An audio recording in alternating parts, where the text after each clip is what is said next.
Today, we'll discuss fundamentals and important information for using the tailstock on your CNC Turning Centre. The tailstock option, available on all Haas lathes, adds versatility to the turning operations you can perform. But what do you need a tailstock for? Slender, flexible parts are probably the most common application where tailstock support is required. So what defines a slender, flexible part? The most common way is to refer to its length to diameter ratio, or L to D as it's often referred to. But let's be more specific. It really isn't enough just to look at the L to D ratio of the part by itself. When we grip the part, the effective L to D ratio changes.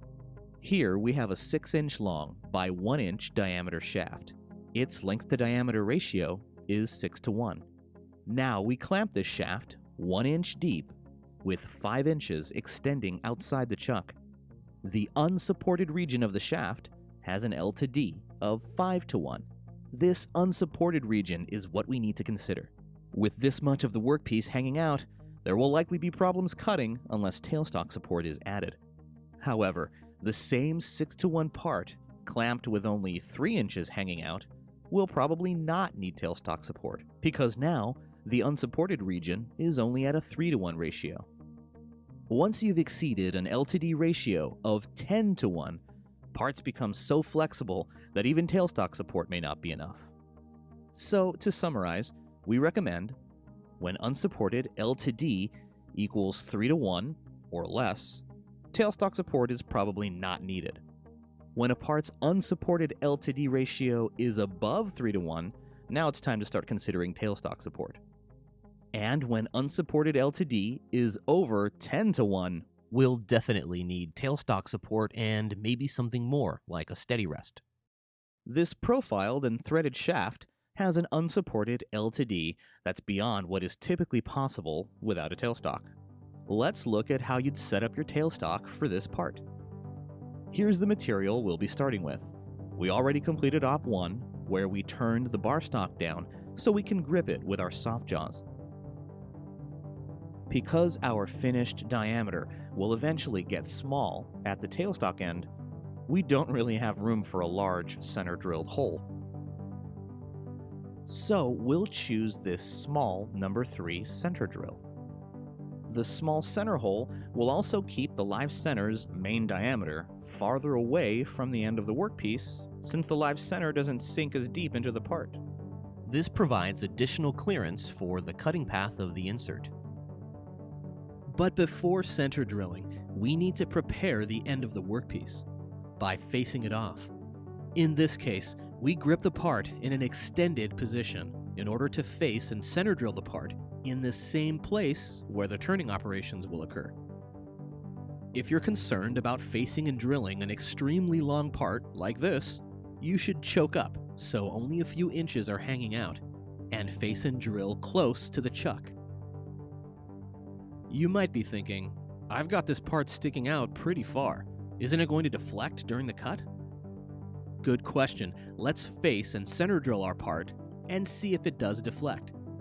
For safety, the facing and drilling should be run at slower spindle speeds, with a slow feed rate and a shallow depth of cut, so the shaft won't whip or bend.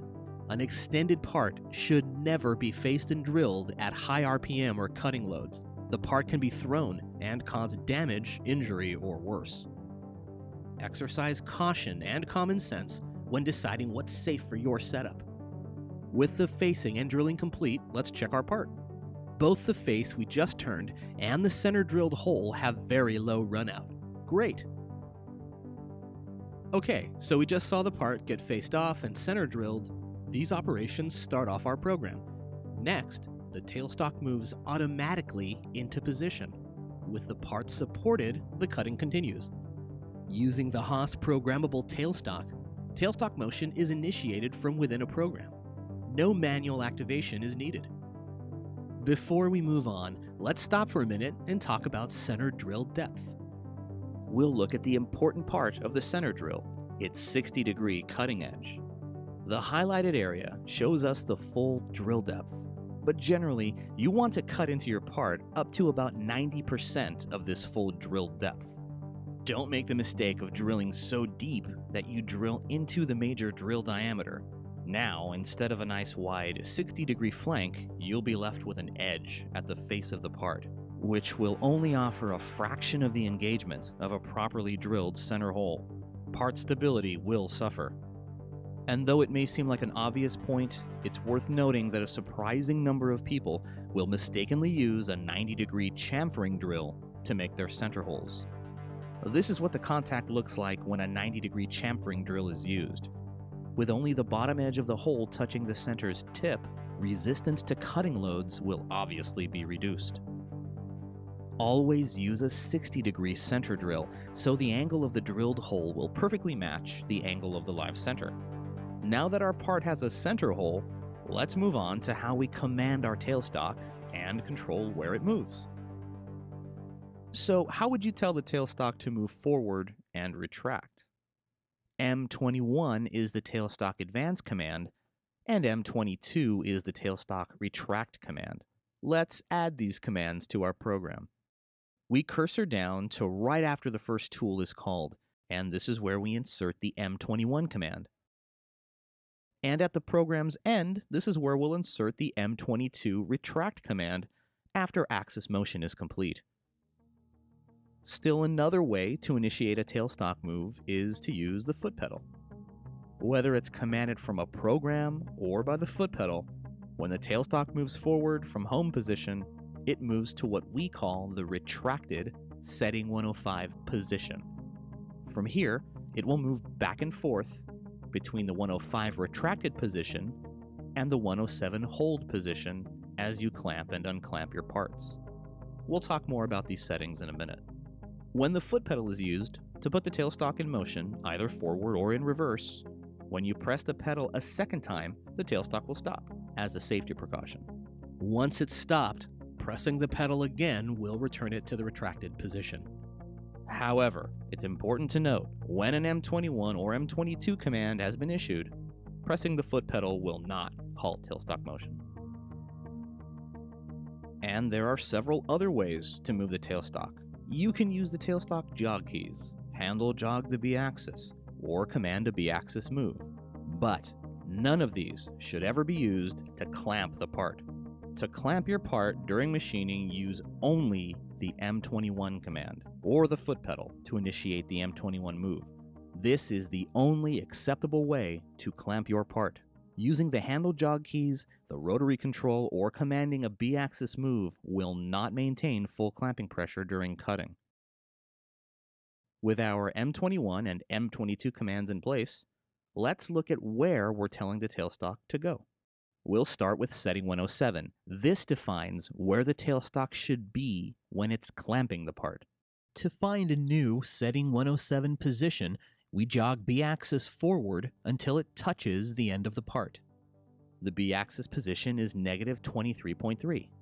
We add negative 0.5 inches to the negative 23.3 value, and we enter this new value of negative 23.8 into the setting 107 hold point field. This way, the tailstock tries to clamp at a point beyond where it actually touches the part, allowing for minor variations in part length. Let's test our new 107 value. The tailstock is trying to reach negative 23.8, but of course it stops when it hits the workpiece at negative 23.3. Great, the part is clamped. How about setting 106? This setting tells the tailstock when to slow down from rapid motion. We'll leave it set at its present setting of 2, which slows motion 2 inches before the hold point. With 107 and 106 out of the way, let's look at setting 105, which sets the retract point. Setting 105 defines how far away the tailstock retracts from the setting 107 value. Right now, setting 105 is set at 11 inches, and our tailstock is wasting a lot of time moving too far away. So we'll pick a new value of 3.5 inches. This keeps it closer when retracted, but it still gives us enough room to remove the part. Next, we've got setting 121. This is also important. When you use the foot pedal, setting 121 warns you when the tailstock is not clamping the part. Pretty handy. With setting 121 set to off, the tailstock moves to the 107 position, but it doesn't check if it's reached the part. So if your part isn't in the right place, the tailstock may not actually be clamping the part. That's why we recommend setting 121 should always be set to on. That way, anytime the tailstock is activated, whether by a program or with the foot pedal, it will fault out if it doesn't find a part. Next, we've got settings 93 and 94. These define a region around the tailstock, which acts like an invisible shield. This shielded zone moves with the tailstock. Setting 93 is easy to visualize. It's the distance from X0 down to the edge of the restricted zone. So to set this value, find the most extended tool on your turret and use that to check your clearance. So we jog the X-axis down towards the tailstock until we found the clearance we're happy with. Looking at the X-axis position on the screen, the reading is X -7.63. So we'll change setting 93 to a slightly smaller value, like -7.6. Simple. Now, when X-axis motion moves toward the tailstock, it will halt just shy of -7.6 before the tool can crash. Okay, setting 94 is a little trickier. Let's move the tailstock back so we can look at how it works. Say, for example, we need to drill the end of this part mid-cycle. We don't want the turret to hit the tailstock as we retract at the end of the drill cycle. Setting 94 represents the difference between the position of the tailstock and the turret along the Z-axis, and it protects the tailstock from unintended Z-axis moves. Let's just say, for example, we just changed to a different live center, and now we want to increase our setting 94 clearance value. This is how we would do it. You jog the Z-axis towards the tailstock until you reach what looks like enough clearance. Then we look at the machine position value and subtract the B-axis from the Z-axis. In our case, we subtract -5.0, the position of the tailstock, from -8.82, the position of the Z-axis. This gives us -3.82. So let's round that up to a slightly larger value, just to be safe, for setting 94, to halt the tailstock motion whenever it reaches this new distance. When you take a closer look at this graphic, you might say, well, that red distance is obviously not 4 inches. Remember, setting 94 is actually the difference between the Z-axis and the B-axis machine positions. So we know how to control the tailstock's position and protect it from crashing. We're ready to clamp our part. But one question remains: how much tailstock pressure should we use? Many machinists believe it's best to use as much tailstock pressure as possible so the part doesn't come out. Others believe you should hold your part with as little pressure as possible so you don't deform your part. You might be thinking, well, why shouldn't I just use max tailstock pressure all the time? Well, one important reason is, as tailstock pressure increases, deflection in the workpiece and in the machine also increases. Sometimes this can affect accuracy and repeatability. You can also increase wear on your live center, and now you're adding more force to the already existing axial cutting forces, which are trying to push the part inward past your jaws or collet. To explore this question, we're going to perform a few more of our famous real-world tests to demonstrate why we here at Haas recommend starting with a tailstock pressure of 200 psi when setting up a new part. First, it's helpful to figure out how much force is actually being applied when we set the tailstock to 400 psi. Using this load cell, we can see that our max tailstock pressure at 400 psi translates to a little over 1,200 pounds of force, the same as what the chart on the side of the machine says. Let's start with a static test to see if part deflection is affected by tailstock pressure. We've got this 1-inch diameter shaft held 10 inches out from the chuck, with the tailstock clamping it at 200 psi. To simulate a cutting force, We'll use the x-axis to push with the turret against the load cell, which in turn will push against the shaft. And finally, we'll use an indicator to measure how much the shaft deflects as the load increases. Okay, so we're jogging x-axis in tenths mode to apply a radial load of 100 pounds at the end of the workpiece. The end of the shaft deflects 2 thou 5/10. Increasing the load to 250 pounds of force, we get a reading of 6 thou 3/10. Here is a summary of these results. For the next test, everything's the same, except this time we're going to use a tailstock force of 400 psi. At the 100 pound radial load, we get 2 thou 5/10 again. And at the 250 pound radial load, we get 6 thou, which is only a few tenths different. Let's take a look at these results side by side and compare. As you can see, there's no difference for the 100 pound load and just a slight difference at 250 pounds. Okay, that takes care of our static test, and the results are clear. Tailstock pressure had little effect on part deflection. But do these findings hold up once we've applied real-life cutting force? Let's find out. We'll be cutting this 2 1/4 inch diameter bar stock. We're going to take 5 pieces of this material and cut them at 200 psi. Then we'll take 5 more pieces of that same material and cut them with a tailstock pressure of 400 psi. And we'll use the same cutting parameters for all 10 cuts. Then we'll line them up and measure them for differences in size and profile. What would be your guess? Which parts would have the best repeatability? The ones cut at 200 psi or the ones clamped at 400 psi tailstock pressure? Let's see. For the 200 psi shafts, we take measurements at both ends of each shaft to get a taper value. Then we compare these 5 values to find how much the taper varies for all 5 shafts. The taper varies by 6/10. Now let's do the same thing for the 400 psi shafts. We find the taper for each shaft and compare these values. The 400 psi shafts vary by 5.5/10.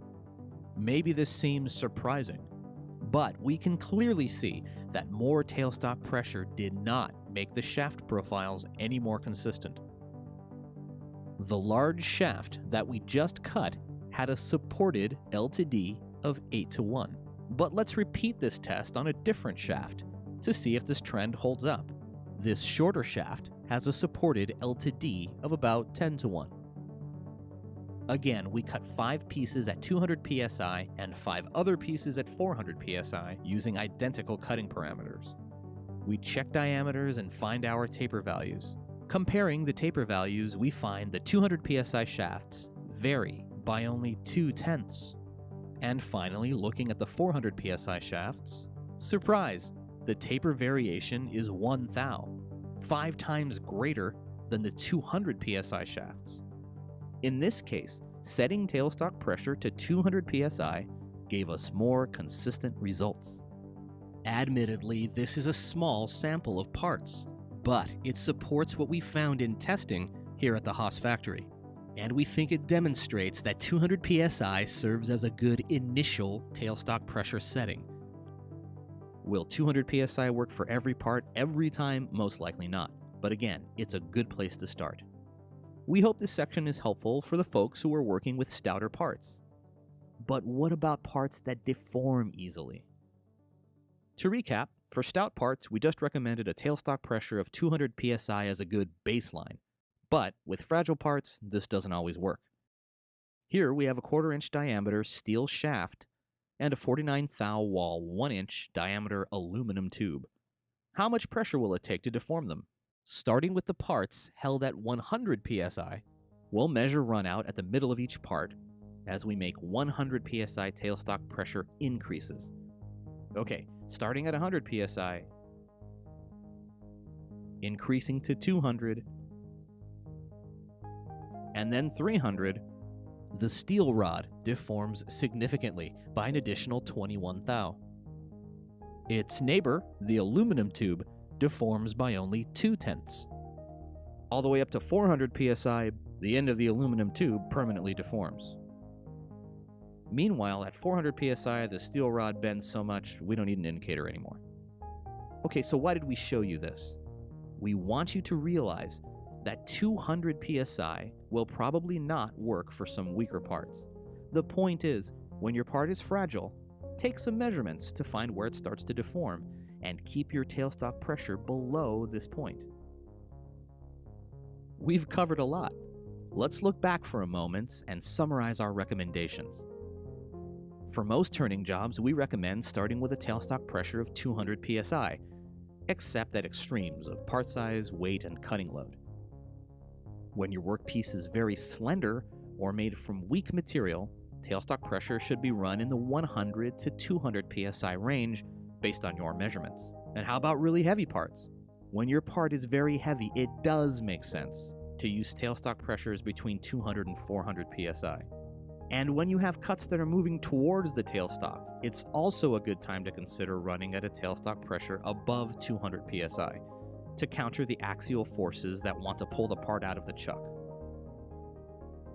Okay, so can we run our part already? Yes, but before we do, there's one more thing to consider. The live center. This connects the part to the tailstock. It must rotate freely. It must locate the workpiece precisely and rigidly on center, and it must accept the speeds and loads your machine will exert.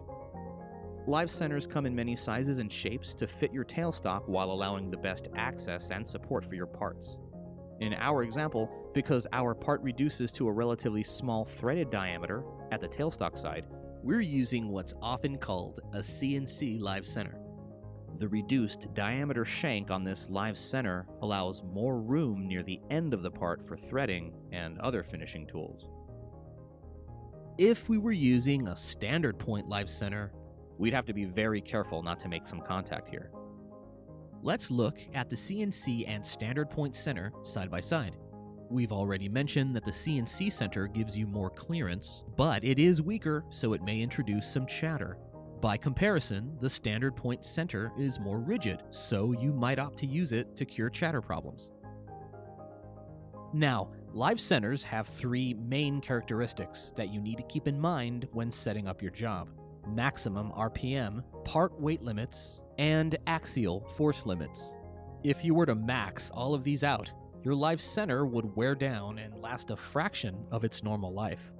On the other hand, when you run your live center at moderate RPM and weight loads, tailstock force becomes the main factor in live center life. Yet another reason to keep your tailstock pressures low. Live centers do wear out, especially if they are mistreated or abused, so take good care of your investment. Let's check the condition of this used center. First, we're going to check out how smoothly the bearings roll. Rotate the tip 4 revolutions, and then keep rotating in that same direction, feeling for smoothness of rotation. If it's smooth, the bearings are likely in good condition. Next, let's check the runout at the tip. The reading is a little jumpy and it's above this live center's specifications, but it's still acceptable for the parts it's supporting. In contrast, here we have a well-worn center. The tip has significant damage, and when we indicate even the smoother sections, we get jumpy indicator movements. These bearings and the center's tip are damaged. It's time to rebuild or replace this center. Make sure that the tapered side of the live center is clean, rust-free, and has no dings or other damage. Visually inspect the condition and cleanliness of the taper in the tailstock as well. There should be a perfect sliding fit into the tapered tailstock bore. The correct method for removing the live center from the tailstock housing is, of course, to use a steel drift and hammer to break free the taper's tight fit.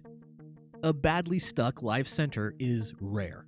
If it does happen, contact your local HFO service rep. Okay, can we make our part now? You bet. Let's return to the profiled and threaded shaft we looked at the beginning of the video.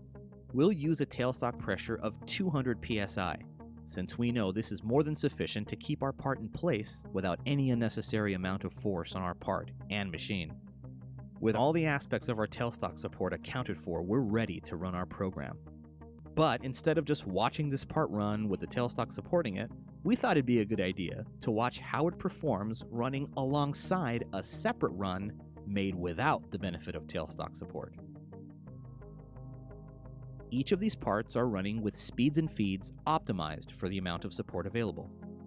Machinists sometimes worry that they'll lose time waiting for the tailstock to clamp their part, but tailstock support usually allows higher speeds and better finishes. The tailstock supported part is able to run considerably faster since it is held in a much more rigid state.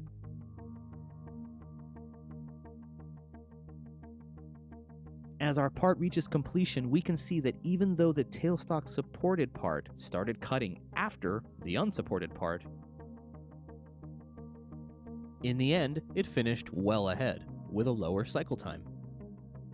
It took 1 minute and 55 seconds to cut the tailstock supported part, and 2 minutes 50 seconds to cut it without a support, a significant difference. And we can also see visually there is significant chatter on the front journal as well as in the threaded section of the unsupported part, whereas the same areas on the tailstock supported part look good. Let's see what the actual difference in finish is between the unsupported and supported parts. To make an accurate comparison, we use a surface finish checking instrument to measure both of the finished journals on each shaft. First, we check the rear journal on the unsupported shaft and find a reading of 59 micro-inches. Moving to the front journal, we find a much rougher finish of 121 micro-inches. This should be expected since this feature is cut hanging out at a 4.5:1 length to diameter ratio. Moving on to the tailstock supported part, the rear journal has a finish of 55 micro-inches, and moving forward to the front journal, we find an equal value of 55 micro-inches. It's easy to see there are great reasons for using tailstock support. Well, that wraps up this Tailstock Fundamentals video. We hope you found it useful, and thank you for watching.